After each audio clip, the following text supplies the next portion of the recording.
Assalamualaikum dear students. As you know, this is Rasulullah Khan. For this we have learned in monetization intermediate part 1 trigonometrical strategy. इसमें मैंने आपको previous 6 lecture में 9.1 के question number 8 complete करवाया। तो इसी तरह हम क्वेश्चन नंबर 9 को स्टार्ट करते हैं। तो क्वेश्चन नंबर 9 में लिखा हुआ है a railway train is running on circle track of radius 500 metre. Radius में यहाँ पर 500 मीटर दिया गया है और at the rate of 30 kilometre per hour उन्हें 30 किलोमीटर पर आवर की स्पीड दी गई है। थ्रू व्हाट एंगल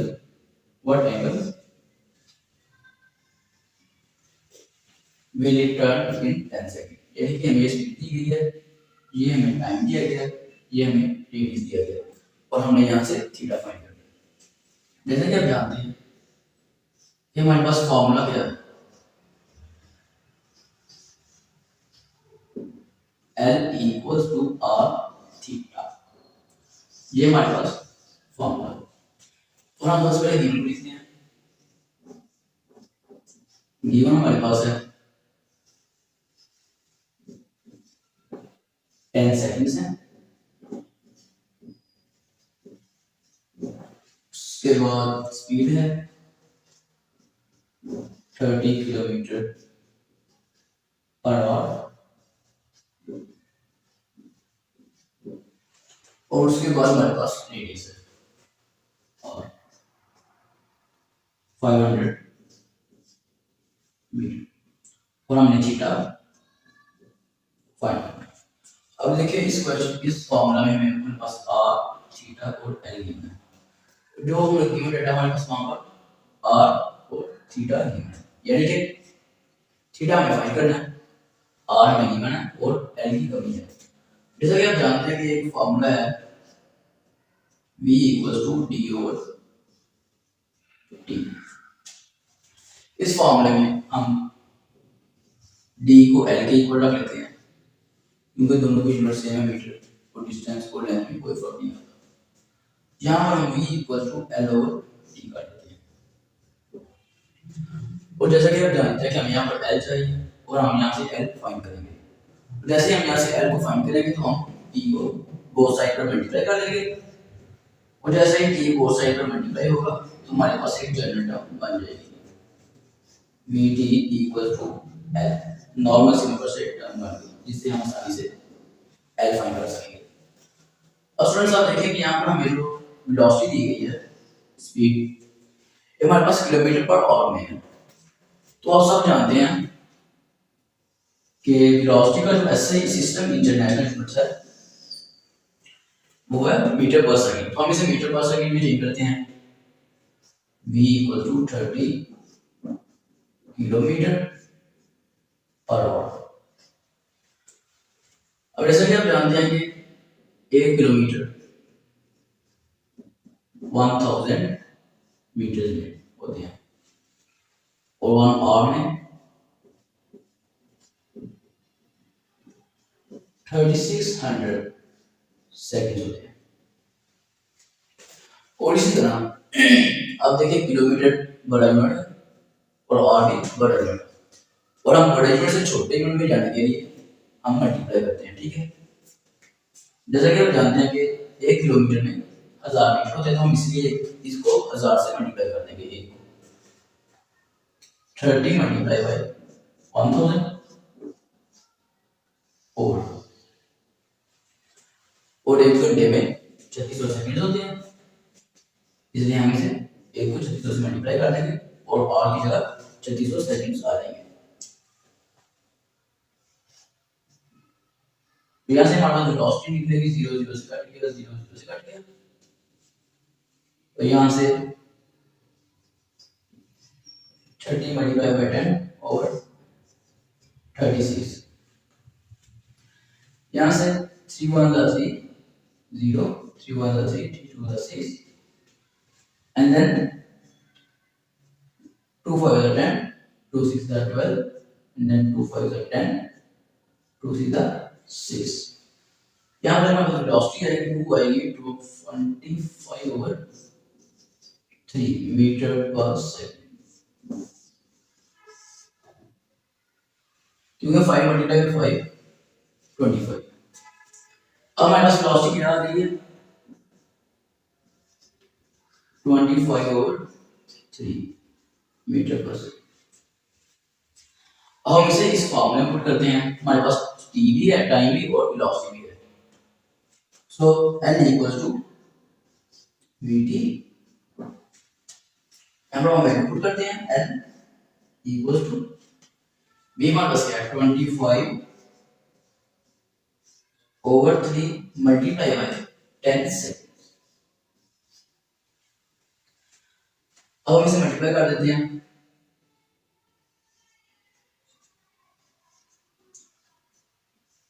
250/3, जैसा कि आप जानते हैं हमारे पास ये वेलोसिटी मीटर पर सेकंड में थी, तो इसीलिए हम इसे मीटर का ही नाम देंगे। अब हमारे पास इस फॉर्मूले में पुट करने के लिए r भी मौजूद है और L भी मौजूद है, ठीक है। तो यहाँ पर लिख लेते हैं जी। तो इस फॉर्मूले में पुट करने के लिए हमारा फॉर्मूला है L equals to r theta. हमने थीटा को फाइंड करना है, इसलिए हम थीटा को एक जगह पर रख देंगे और r को बोथ साइड पर डिवाइड कर देंगे। इस वजह से r कट जाएगा और हमारे पास जनरल टर्म बन जाएगी L/r इक्वल टू थीटा। अब हम थीटा को इक्वल रखेंगे और L/r की जगह L और r की वैल्यूज को पुट कर देंगे। हमारे पास L की वैल्यू है 250/3 और r की वैल्यू हमारे पास है 500 मीटर। और जैसा कि हम जानते हैं कि हम ये जो ओ वर्ड है इसे हम कहते हैं डिवाइड, तो हम इसे इस तरह से लिख सकते हैं theta equals to 250/3 divided by 500। उसके बाद हम लिखेंगे इसे थीटा इक्वल्स टू 250/3। अब ये डिवाइड में है, अब इसे मल्टीप्लाई में चेंज करेंगे तो ये उल्ट जाएगा, यानी कि इसकी जवाब है जिसमें जो क्वेश्चन होता है उसकी जवाब होता है और जिसकी और क्वेश्चन हो उसकी और भी 1 होती है, और ये 1 ओवर 500 आ जाएगा। ऐसे हम काट देते हैं, 0 0 से काट गया 25/2। ये हमारे पास आ गया theta equal to 1/3 multiply by 2। अब यहाँ पर हम इसे लिखते हैं थीटा इक्वल टू 1/6 रेडियन। अगर हम इसे और सिंपलीफाई करें तो ये हमारे पास आ जाएगा 6 1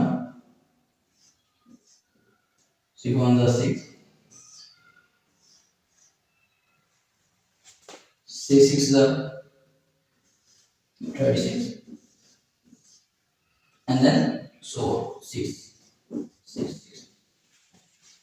अब यहाँ पर लिख सकते हैं हम theta equals to 0.16 and then 7। जहाँ पर हमारा का सवाल उनको मिलता है। तो चलो नंबर 10 देखते हैं। यहाँ पर लिखा हुआ a house is tethered to a peg by a rope of 9 meter length and it can move along the circumference of a circle keeping the rope tight. How far will it have gone when the rope has turned through an angle of 70 degree? अब इसको देखो तो यहाँ पर कह रहा है कि एक घोड़ा है, उसने 9 मीटर लेंथ की रस्सी से बांधा है और उसका दूसरा जो सिरा है वो खूंटी के साथ जोड़ दिया, ठीक है। और वो एक दायरे की शक्ल में घूमेगा और उसके बाद रस्सी को टाइट करके उठता है और आपको कह रहा है कि 70 का एंगल जहाँ पर वो बना रहा है वहां पर उसकी लेंथ क्या होगी।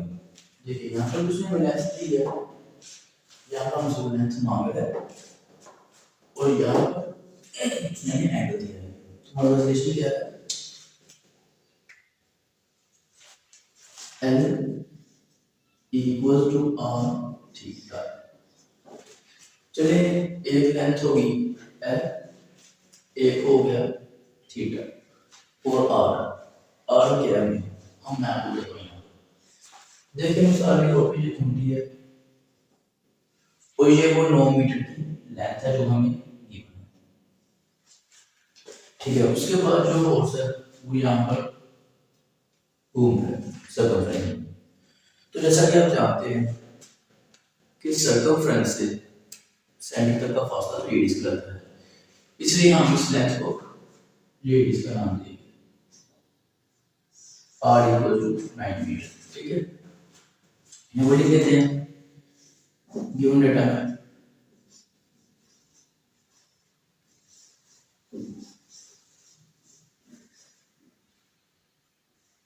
r equals to 9 meter, theta 70 degree, L find करना। पहले यहाँ पर फाइंड करना है फॉर्मूला तो फिर करने लेगा, लेकिन जैसा कि आप जानते हैं मैंने आपको बताया था कि हम थीटा को हमेशा रेडियन में लेंगे।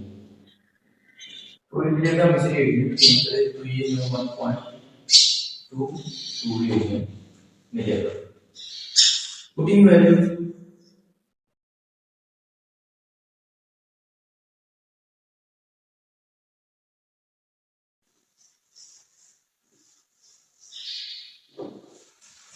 जब वैल्यूज पुट करने लगते हैं यहाँ पर एल इक्वल टू आर क्या हमारे पास 9 मीटर, 9 मल्टीप्लाई बाय 1.2।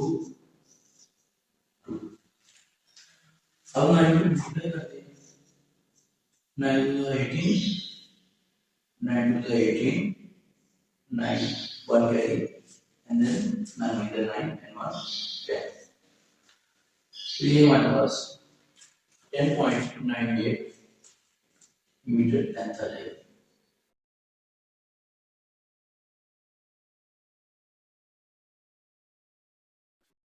तो ये हमारा काम है। अगर आपको वीडियो अच्छी लगी हो तो चैनल को